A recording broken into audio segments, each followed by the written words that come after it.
Hello, my darlings. We're back for the next chapter of The Horse and His Boy by C.S. Lewis, part of the Chronicles of Narnia. The best time for me to read is when Great-Grandma is asleep.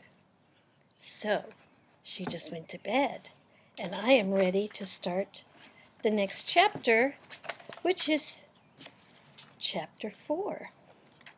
Shasta falls in with the Narnians. I've got a few words for us to think about. You know, I thought about copying these over and doing it in my very best English teacher handwriting, but I'm not going to today. So let's look at these. Refuse, not refuse this time, but refuse. It means trash or garbage. Pedestals, that's kind of a built-up piece of architecture that supports maybe a statue or a pillar. Lolling is to recline or lay in a relaxed manner. It's what you do in a hammock or a recliner. We loll. Have you ever heard of lollygagging? Check that word out. Scapegrace. That's not a word we use very often. C.S. Lewis was from England, and so sometimes the words he uses are ones that are more familiar to the British English than to the American English, but scapegrace is like a rascal or a scamp or a troublemaker. Now this one's really old, and C.S. Lewis taught literature at Oxford University, and he was an expert in medieval literature and myths and legends. So he picks up a word that was from the Middle Ages called hostilitude. You've seen maybe pictures of tournaments where knights on horses go charging at each other and do different feats of swordplay or different games on horses. Hostilitude covered many types of war games, but it was for entertainment. And consorted, that means got together and decided on some issue that they needed to agree on or have a court on. So, chapter 4. At first Shasta could see nothing in the valley below him but a sea of mist with a few domes and pinnacles rising from it. But as the light increased and the mist cleared away, he saw more and more. A broad river divided itself into two streams, and on the island between them stood the city of Tashbaan, one of the wonders of the world. Round the very edge of the island, so that the water lapped against the stone, ran high walls strengthened with so many towers that he soon gave up trying to count them. Inside the walls, the island rose in a hill, and every bit of that hill, up to the Tisrock's palace, and the great temple of Tash at the top, was completely covered with buildings. Terrace above terrace, street above street, zigzag roads or huge flights of steps bordered with orange trees and lemon trees, roof gardens, balconies, minarets, pinnacles. And when at last the sun rose out of the sea and the great silver-plated dome of the temple flashed back its light, he was almost dazzled.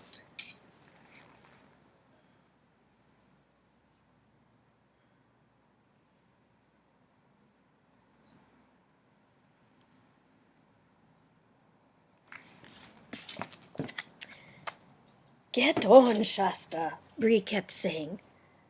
The river banks on either side of the valley were such a mass of gardens that they looked at first like a forest until you got closer and saw the white walls of innumerable houses peeping out from beneath the trees. Soon after that, Shasta noticed a delicious smell of flowers and fruit. About 15 minutes later, they were down among them, plodding on a level road with white walls on each side and trees bending over the walls. "I say," said Shasta in an awed voice, "this is a wonderful place." "I dare say," said Bree, "but I wish we were safely through it and out at the other side, Narnia and the north." At that moment a low throbbing noise began, which gradually swelled louder and louder, till the whole valley seemed to be swaying with it. It was a musical noise, but so strong and solemn as to be a little frightening. "That's the horns blowing for the city gates to be open," said Bree. "We shall be there in a minute. Now, Aravis, do droop your shoulders a bit, and step heavier, and try to look less like a princess. Try to imagine you've been kicked and cuffed and called names all your life." "If it comes to that," said Aravis, "what about you drooping your head a little more, and arching your neck a little bit less, and trying to look less like a war horse?" "Hush," said Bree. "Here we are." And they were. They had come to the river's edge, and the road ahead of them ran along a mini arched bridge. The water danced brightly in the early sunlight.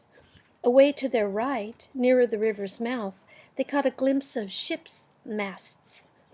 Several other travelers were before them on the bridge, mostly peasants, driving laden donkeys and mules or carrying baskets on their heads.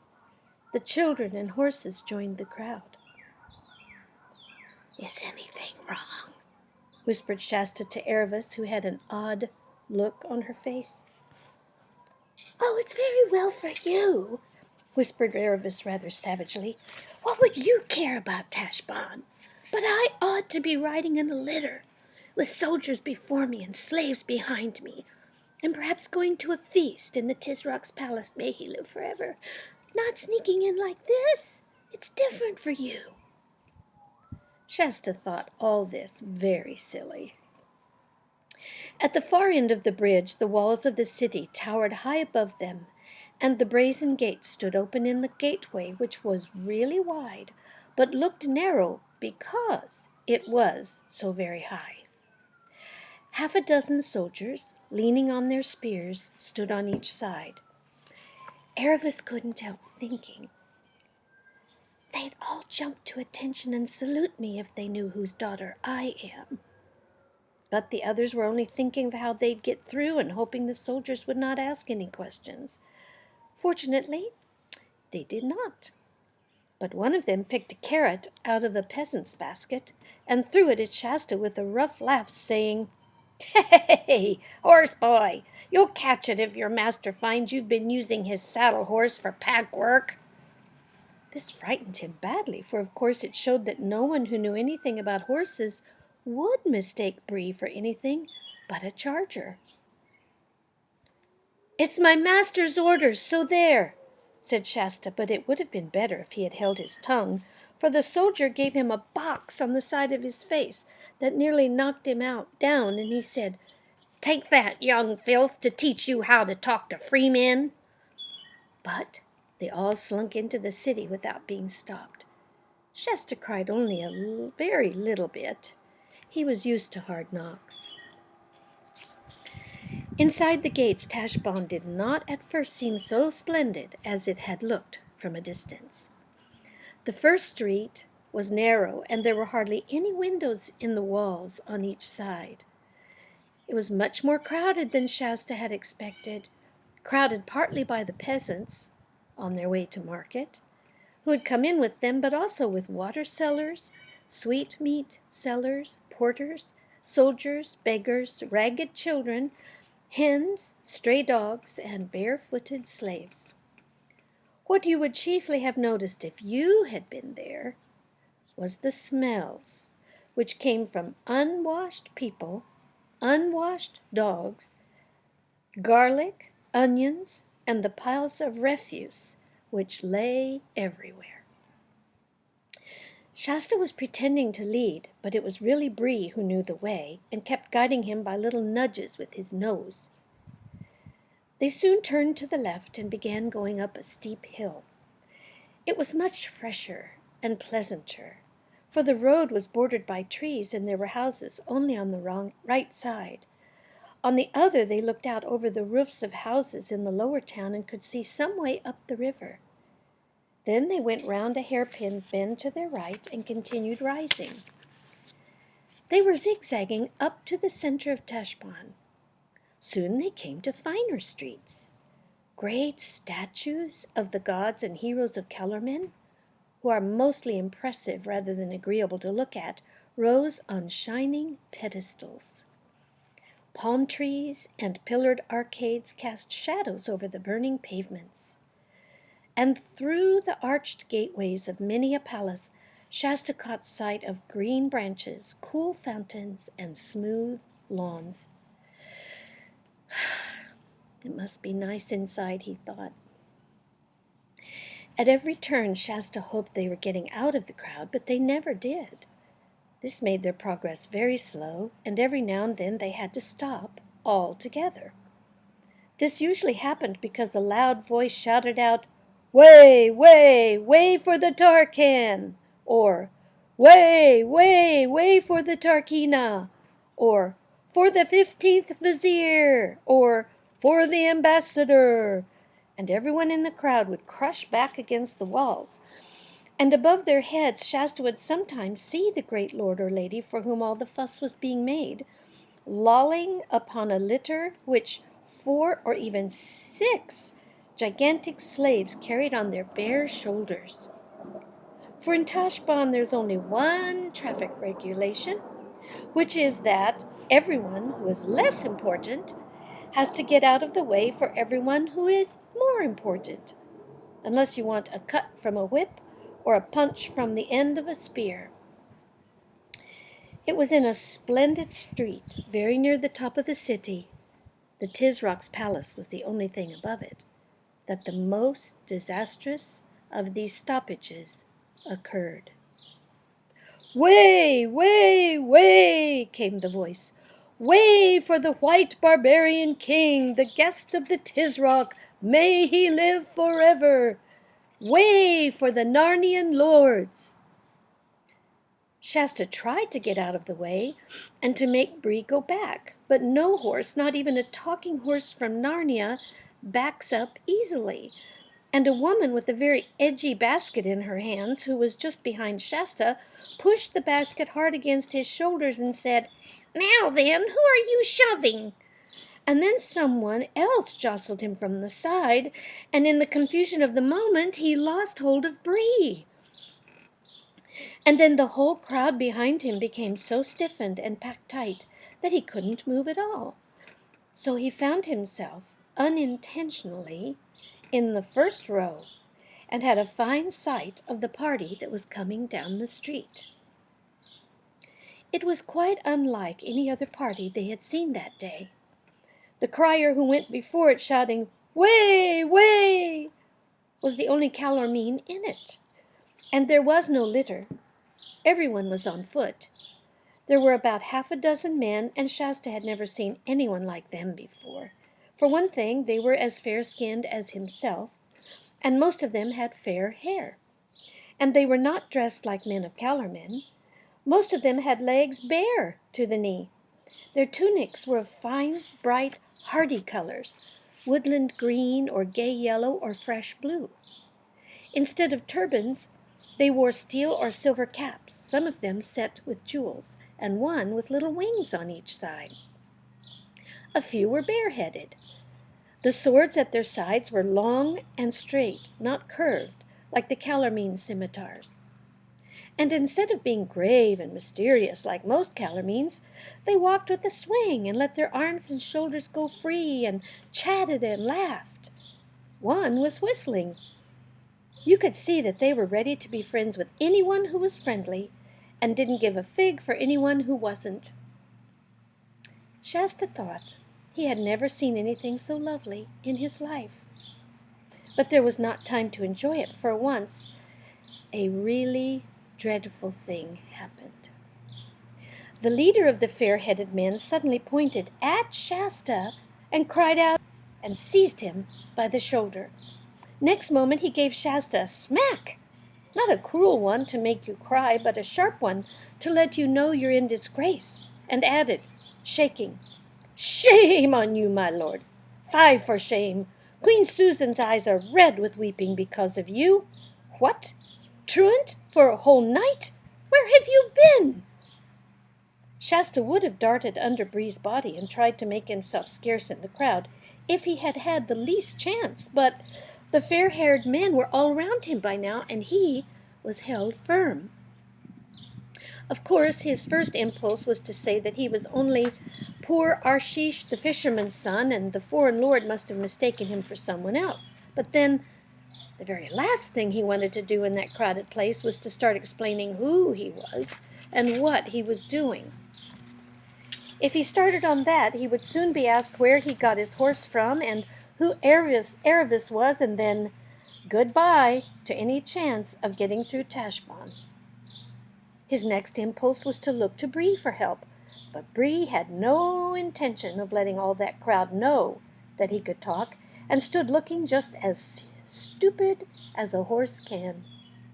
As for Aravis, Shasta did not even dare to look at her for fear of drawing attention, and there was no time to think, for the leader of the Narnians said at once, "Take one of his little lordship's hands, Paradin, of your courtesy, and I'll take the other.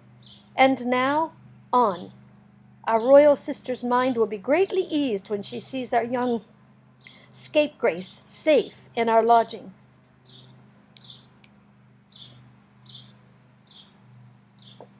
And so, before they were halfway through Tashbaan, all their plans were ruined, and without even a chance to say goodbye to the others, Shasta found himself being marched off among strangers, and quite unable to guess what might be going to happen next. The Narnian king, for Shasta began to see by the way the rest spoke to him that he must be a king, kept on asking him questions, where he had been, how he had got out, what he had done with his clothes, and didn't he know that he had been very naughty? Only the king called it naught instead of naughty. And Shasta said nothing in answer because he couldn't think of anything to say that would not be dangerous. "What? All mum?" asked the king. "I must plainly tell you, prince, that this hangdog Silence becomes one of your blood even less than the scape itself. To run away might pass for a boy's frolic with some spirit in it, but the king's son of Archenland should vouch his deed, not hang his head like a calormene slave." This was very unpleasant, for Shasta felt all the time that this young king was the very nicest kind of grown-up and would have liked to make a good impression on him. The strangers led him, held tightly by both hands, along a narrow street and down a flight of shallow stairs, and then up another to a wide doorway and a white wall with two tall, dark cypress trees, one on each side of it. Once through the arch, Shasta found himself in a courtyard, which was also a garden. A marble basin of clear water in the center was kept continually rippling by the fountain that fell into it. Orange trees grew round it out of smooth grass, and the 4 white walls which surrounded the lawn were covered with climbing roses. The noise and dust and crowding of the streets seemed suddenly far away. He was led rapidly across the garden and then into a dark doorway. The crier remained outside.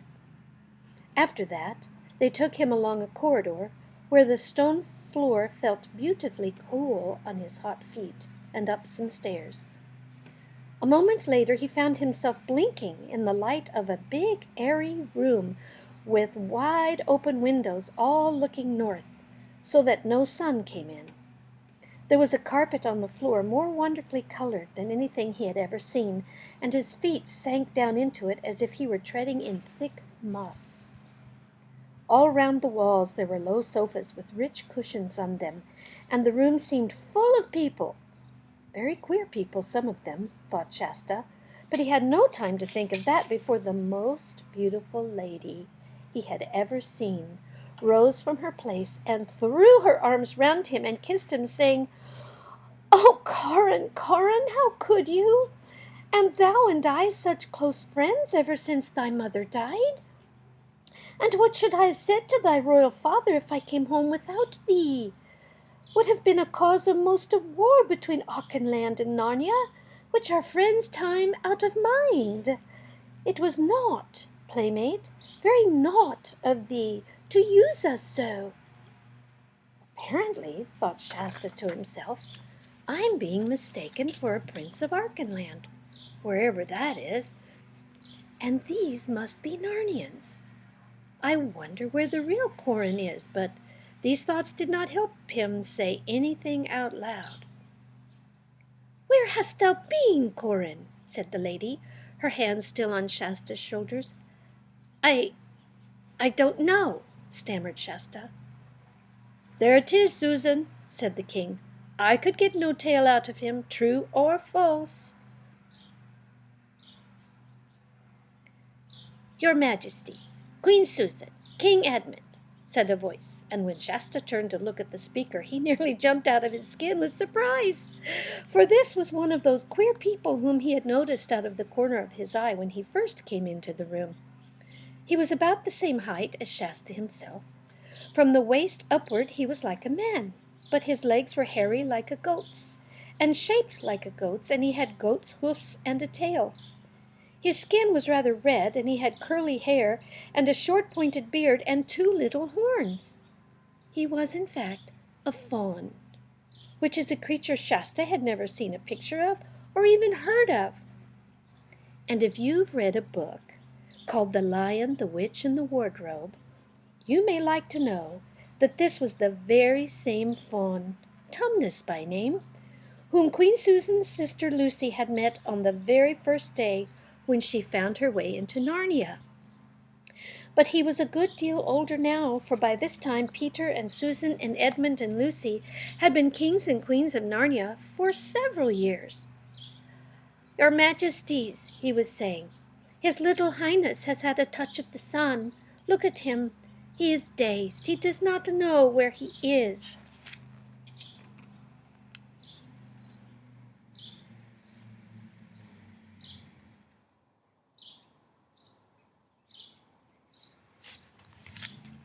Then, of course, everyone stopped scolding Shasta and asking questions, and he was made much of and laid on a sofa, and cushions were put under his head, and he was given iced sherbet in a golden cup to drink and told to keep very quiet. Nothing like this had ever happened to Shasta in his life before. He had never imagined lying on anything so comfortable as that sofa, or drinking anything so delicious as that sherbet. He was still wondering what had happened to the others, and how on earth he was going to escape and meet them at the tombs, and what would happen when the real Corin turned up. But none of these worries seemed so pressing now that he was comfortable, and perhaps later on there would be nice things to eat. Meanwhile, the people in that cool, airy room were very interesting.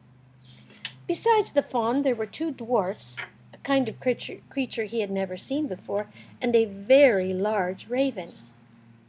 The rest were all humans, grown-ups, but young, and all of them, both men and women, had nicer faces and voices than most Calormenes. And soon Shasta found himself taking an interest in the conversation. "Now, madam," the king was saying to Queen Susan, the lady who had kissed Shasta, "what think you? We have been in this city fully 3 weeks. Have you yet settled in your mind whether you will marry this dark-faced lover of yours, this Prince Rabadash, or no?" The lady shook her head. "No, brother," she said, "not for all the jewels in Tashbaan." Hullo, thought Shasta. Although they're king and queen, they're brother and sister, not married to one another. "Truly, sister," said the king, "I should have loved you the less if you had taken him. And I tell you that at the first coming of the Tisrock's ambassadors into Narnia to treat of this marriage, and later when the prince was our guest at Cair Paravel, It was a wonder to me that you ever could find it in your heart to show him so much favor." "That was my folly, Edmund," said Queen Susan, "of which I cry you mercy. Yet when he was with us in Narnia, truly this prince bore himself in another fashion than he does now in Tashbaan. For I take you all to witness what marvelous feats he did in that great tournament and hastilitude, which our brother the High King made for him. I'm sorry, it's hastilude. Hastilude. And how meekly and courteously he consorted with us the space of 7 days. But here, in his own city, he has shown another face." "Ah," croaked the raven, "it is an old saying, 'See the bear in his own den, before you judge of his condition.' "That's very true, sallow pad," said one of the dwarfs. "And another is, 'Come live with me, and you'll know me.'" "Yes," said the king, "we have now seen him for what he is. That is a most proud, bloody, luxurious, cruel, and self-pleasing tyrant."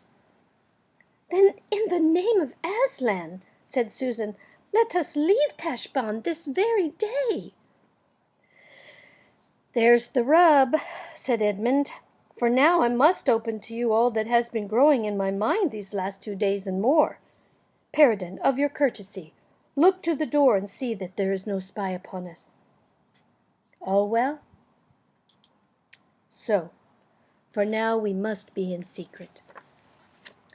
Everyone had begun to look very serious. Queen Susan jumped up and ran to her brother. "Oh, Edmund!" she cried. "What is it? There is something dreadful in your face."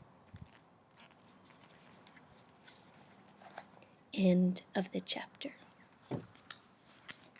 I love you.